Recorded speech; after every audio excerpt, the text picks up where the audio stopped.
योगवशिष्ठ महारामायण वैराग्य प्रकरण सर्ग 5। श्री रामचंद्र जी के तीर्थयात्रा से लौटने पर मित्रों के आनंद समारोह तथा श्री रामचंद्र जी की आखेटचर्या। हे साधको, आज हम योगवशिष्ठ महारामायण के वैराग्य प्रकरण के सर्ग 5 की उस मधुर अनुभूति में प्रवेश कर रहे हैं, जहां श्री रामचंद्र जी अपनी तीर्थयात्रा पूर्ण करके अयोध्या लौट रहे हैं। यह लौटना सिर्फ घर वापसी नहीं है, यह मन के भीतर की एक गहन साधना का परिणाम है। तीर्थयात्रा के दौरान जो उनके चित्त में परिवर्तन आया, जो मन की परतें खुलीं, जो संस्कार टूटे, जो वासनाएं शांत हुईं, अब उसी का परिणाम उनके व्यक्तित्व में एक नई कोमलता, एक नई गंभीरता और एक नवीन प्रकाश के रूप में प्रकट हो रहा है।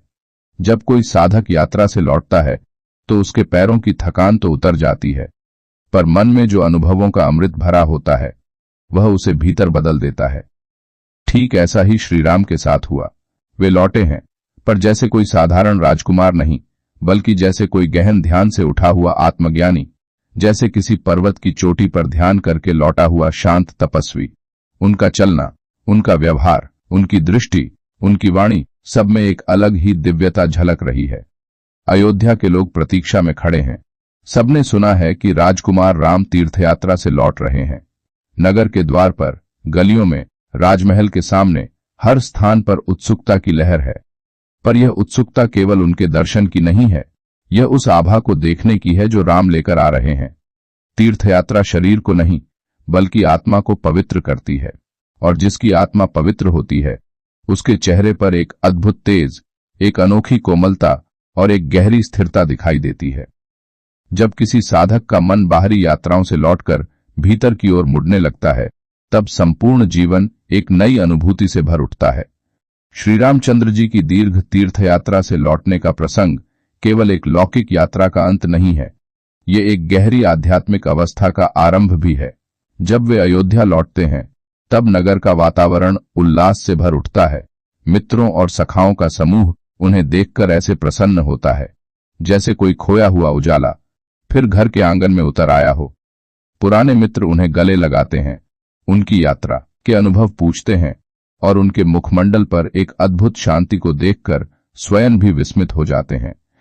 जब राम अयोध्या के द्वार पर प्रवेश करते हैं तो सबसे पहले उनके कुछ प्रिय मित्र और साथी उन्हें देखते हैं। उनके चेहरे खिल उठते हैं जैसे किसी ने अंधेरी रात में दिया जला दिया हो। वे दौड़कर आते हैं, राम को प्रणाम करते हैं, उन्हें देखते हैं, पर आश्चर्य यह है कि उनके अपने राम इतने बदले हुए लग रहे हैं। शरीर तो वही है, पर मन का तेज बढ़ गया है। चेहरा उसी कुमार का है, पर उसकी आंखों में एक ऐसी करुणा, ऐसी विवेकपूर्ण चमक है जो पहले कभी न थी। मित्रों का मन प्रसन्नता से भर जाता है।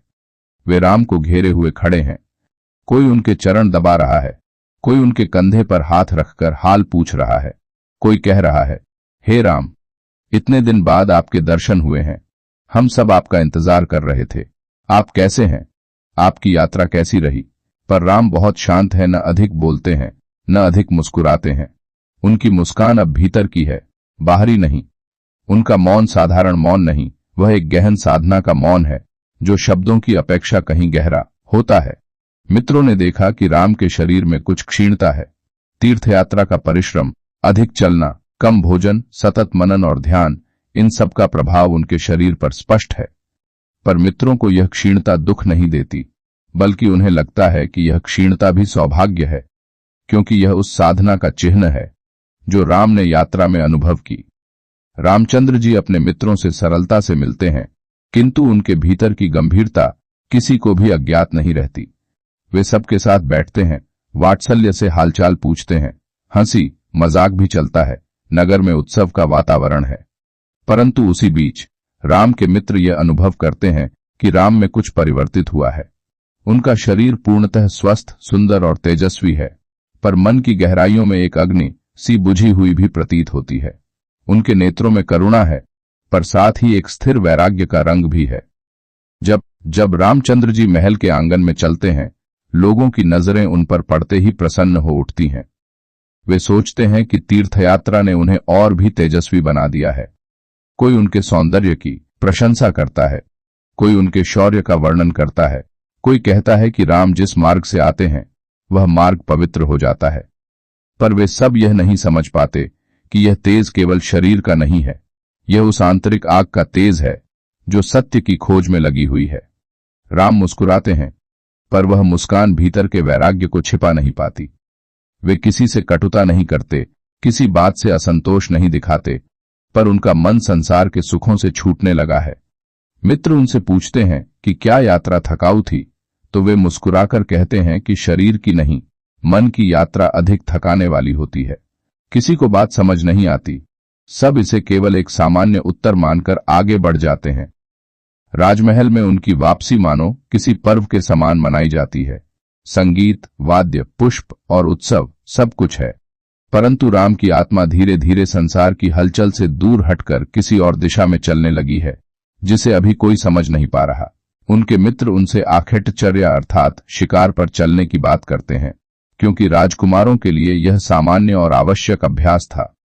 राम विनम्रता से सहमत भी हो जाते हैं, क्योंकि उनके लिए लोगों को दुखी करना, किसी की अपेक्षा तोड़ना उचित नहीं लगता।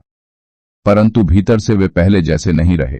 दूसरे दिन जब कुछ मित्र आग्रह करते हैं कि राम आज फिर से वन में चलें, थोड़ी आखेटचर्या करें, मन बहल जाएगा, राम बाहर से सहमति दे देते हैं, क्योंकि वे जानते हैं कि उनकी असहमति से मित्रों को दुख पहुंचेगा। पर भीतर से वे जानते हैं कि उनकी आखेटचर्या अब केवल एक औपचारिकता मात्र है, जीवन का कोई आनंद या प्रयोजन उसमें नहीं रहा। जब वे वन की ओर जाते हैं, सूर्य की किरणें वृक्षों के बीच से छनकर जैसे कोई दिव्य स्पर्श देती हैं। पत्तों पर पड़े औसकण हीरों की तरह चमकते हैं। दूर से किसी कोकिल की आवाज आती है और राम कुछ पल के लिए ठिठक जाते हैं।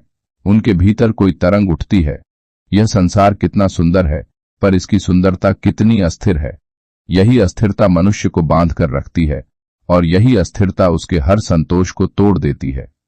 राम इस सत्य को अनुभव कर रहे हैं, ठीक उसी तरह जैसे कोई जाग रहा व्यक्ति स्वप्न को पहचान लेता है। जब वे वन में जाते हैं, दूर दूर तक फैले शांत प्रदेश में पक्षियों की ध्वनि, हवा की सरसराहट और वृक्षों की छाया उन्हें किसी भी लौकिक आनंद से अधिक आकर्षित करने लगती है। आखेट के लिए साथ आए लोग शिकार की खोज में इधर उधर दौड़ते हैं, पर राम के मन में किसी जीव को मारने की भावना अब शेष नहीं है। वे प्रत्यंचा चढ़ाते हुए भी भीतर से उस हिंसा को स्वीकार नहीं कर पाते। वे एक बार हिरण को देखते हैं, हिरण स्थिर होकर उन्हें देखता है और राम के हाथ स्वतः नीचे गिर जाते हैं। उनके साथी चकित होकर पूछते हैं कि क्या बात है। वे कोई बहाना बना देते हैं, पर भीतर से जानते हैं कि अब उनके लिए हिंसा का यह खेल अर्थहीन हो चुका है। आखेट के दौरान भी उनकी दृष्टि हर बार किसी न किसी गहन चिंतन में डूब जाती है। वे वृक्षों को देखते हैं और सोचते हैं कि कितने जन्मों से यह प्रकृति साक्षी बनी हुई है। वे आकाश को देखते हैं और समझते हैं कि जीवन कितना विशाल है और हमारा भ्रम कितना छोटा। वे पृथ्वी पर गिरते पत्तों को देखते हैं और पहचानते हैं कि हर चीज परिवर्तनशील है, प्रत्येक वस्तु क्षणभंगुर है, और इसी क्षणभंगुरता को पकड़कर मनुष्य अपनी स्थायी अपेक्षाएं बनाता है। यही दुख का मूल है। साथ गए मित्र शिकार की खोज में इधर उधर दौड़ते हैं। वे पेड़ों पर चढ़ते हैं, झाड़ियों में झांकते हैं, पशुओं के पदचिह्न देखते हैं, पर राम धीरे धीरे चलते हैं, हर कदम सोच समझकर, जैसे कोई साधक अपनी ही अंतरात्मा की धुन पर चल रहा हो। उन्हें एक हिरण दिखाई देता है। हिरण की आंखें बेहद शांत, बेहद निष्पाप। उसका सौंदर्य प्राकृतिक है, सहज है, निर्मल है। राम कुछ पल उसे देखते रह जाते हैं और फिर उनके हाथ से धनुष ढीला पड़ जाता है। मित्र कहते हैं कि वह अच्छा मौका था, पर राम के मन में एक ही विचार उठता है, जिसमें भय है, उसे मारकर क्या मिलेगा, और जिससे जीवन छीन लिया जाए उसके प्रति हिंसा कैसी कहलाएगी। क्या किसी जीव का प्राण लेना आनंद हो सकता है। उनके मित्र उनकी मुद्रा देखते हैं, पर समझ नहीं पाते। वे कहते हैं कि शायद राम यात्रा से थक गए होंगे, परंतु वे यह नहीं जानते कि राम किसी शारीरिक थकान से नहीं, बल्कि जीवन की अस्थिरता और संसार की अनित्यता को समझ लेने की आंतरिक यात्रा से गुजर रहे हैं। यह वैराग्य का प्रारंभिक स्पर्श है, जहां मन संसार में रहते हुए भी संसार से हटने लगता है। मित्र हंसते हैं, बातचीत करते हैं, किसी ने कोई मजाक किया और सब ठहाका लगाते हैं। राम भी हल्की मुस्कान देते हैं, पर भीतर उनके मन का ताप किसी को नजर नहीं आता। वे स्वयं जानते हैं कि अब उनका मन इन क्षणिक आनंदों से ऊपर उठ चुका है। वे कोई दंभ नहीं दिखाते, न कोई अपने आप को महान समझते हैं, पर सत्य की ओर उठते कदम अब उन्हें लौकिक खेलों में नहीं बांध पाते। वन से लौटते समय पेड़ों की छाया में चलते हुए राम एक पल रुक जाते हैं। वे बड़ी शांत दृष्टि से प्रकृति को देखते हैं। उन्हें लगता है कि सब कुछ किसी अदृश्य नियम से बंधा हुआ है। कोई भी वस्तु स्वतंत्र नहीं है। हर चीज जन्म लेती है, बढ़ती है, बदलती है, मिट जाती है, और मनुष्य इसी परिवर्तन के भीतर स्थायी आनंद ढूंढता रहता है। यही खोज उसे हर जन्म में दुख देती है।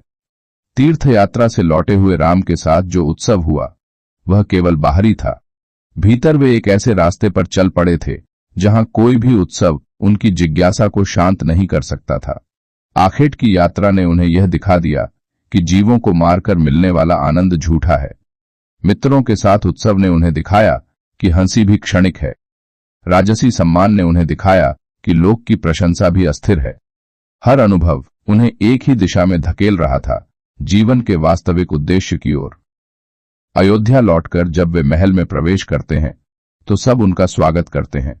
स्वादिष्ट व्यंजन, फूलों की वर्षा, सुगंधित धूप, सब कुछ है, पर राम के भीतर वह रस नहीं उठता जो पहले उठता था। वे भोजन को देखते हैं पर उसमें कोई आकर्षण नहीं। वे संगीत को सुनते हैं पर वह मन को नहीं छूता।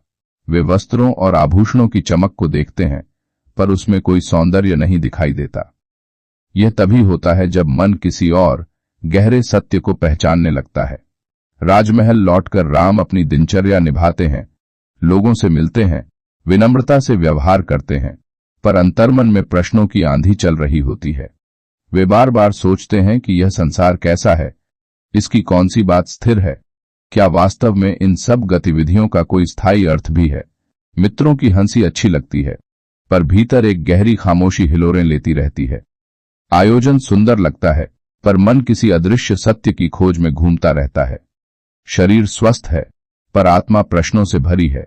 उनकी माता कौशल्या उन्हें देखकर प्रसन्न होती हैं, पर राम के चेहरे पर हल्की क्षीणता देखकर पूछती हैं कि क्या सब ठीक है। राम मुस्कुराकर केवल इतना कहते हैं कि सब ठीक है, पर मां के हृदय को वह मुस्कान पूरी तरह संतोष नहीं दे पाती। राम जब अपने कक्ष में अकेले होते हैं तब वे रात में बहुत देर तक आकाश को निहारते रहते हैं। यहीं से वैराग्य की अग्नि तीव्र होने लगती है। यही वह बीज है जो आगे चलकर उनके अद्भुत विवेक को जन्म देगा। वे सोचते हैं कि यदि यह संसार इतना ही क्षणभंगुर है तो इसके पीछे लोग इतने पागल क्यों हो जाते हैं। यदि यश, सुख, मित्रता, राजसी वैभव सब कुछ समाप्त होने वाला है तो इनके प्रति आसक्ति कैसा आनंद दे पाएगी। रात्रि में जब सब सो जाते हैं राम अकेले बैठते हैं। रात शांत है, पूरा नगर निद्रा में है, पर उनके मन में प्रश्नों का ज्वार उमड़ रहा है। वे सोचते हैं कि यह जीवन कैसा है, यह संसार किस नियम से चलता है। जो लोग कल थे वे आज नहीं हैं, जो आज हैं वे कल नहीं होंगे। इतना परिवर्तन होते हुए भी मनुष्य स्थिरता क्यों चाहता है। यह कैसी माया है जो जीवन को बांध लेती है। और राम धीरे धीरे इस समझ पर पहुंचते हैं कि जब तक मनुष्य इस परिवर्तनशील संसार को समझेगा नहीं वह उसमें उलझा रहेगा, और जब वह इसे समझ लेगा तभी मुक्त होगा। यही वैराग्य धीरे धीरे गहराता है। यह वैराग्य उदासी नहीं है, यह जागृति है। यह विरक्ति किसी चीज से भागने की नहीं है, बल्कि यह समझने की है कि अपरिवर्तनीय सत्य केवल आत्मा है और बाकी सब मात्र परिवर्तन की तरंग है। प्रातःकाल जब वे उठते हैं तो उनका तेज और बढ़ जाता है, पर हल्का सा क्षीणत्व भी दिखाई देता है। यह कोई रोग नहीं, बल्कि वह भीतर का ताप है जो सत्य की खोज में जल रहा है। उनके पिता दशरथ यह परिवर्तन देखकर चिंतित होते हैं। गुरु वशिष्ठ भी जानते हैं कि राम अब किसी अदृश्य सागर के किनारे खड़े हैं और बस एक लहर उन्हें भीतर की ओर ले जाएगी। यही कारण है कि आगे चलकर राम का वैराग्य इतना प्रबल रूप धारण करता है, जिसकी व्याख्या योगवशिष्ठ में अत्यंत विस्तार से आती है। दूसरे दिन राम सभा में जाते हैं। लोग फिर प्रसन्नता से भर उठते हैं, पर इस बार दशरथ देखें तो समझ जाए कि यह तेज पहले जैसा नहीं है। यह तेज तपस्या का है, ज्ञान की जिज्ञासा का है, विरक्ति की धधकती अग्नि का है। दशरथ सोचते हैं कि शायद राम किसी विचार में डूबे हैं और आश्चर्य करते हैं कि ऐसा क्या है जो इतना गंभीर परिवर्तन ला सकता है। उधर गुरुदेव वशिष्ठ सब कुछ जानते हैं। वे देखते हैं कि राम की वैराग्य दशा अब सिद्ध हो चुकी है और यही वह सही समय है जब ज्ञान का अमृत उन पर बरसाया जा सकता है। वे मुस्कुराते हैं क्योंकि वे जानते हैं कि यह वैराग्य विनाश की नहीं बल्कि ज्ञान की दहलीज है। यह वही अवस्था है जहां जीवन की दिशा बदल जाती है। यह वही बिंदु है जहां आत्मा अपने सत्य को पहचानने के लिए तैयार होती है। धीरे धीरे राम की विरक्ति प्रबल हो जाती है। वे लोगों को देखते हैं और पहचानते हैं कि हर चेहरा एक क्षणिक मुखौटा है। वे सुखों को देखते हैं और समझते हैं कि वे केवल स्वप्न के बुलबुले हैं।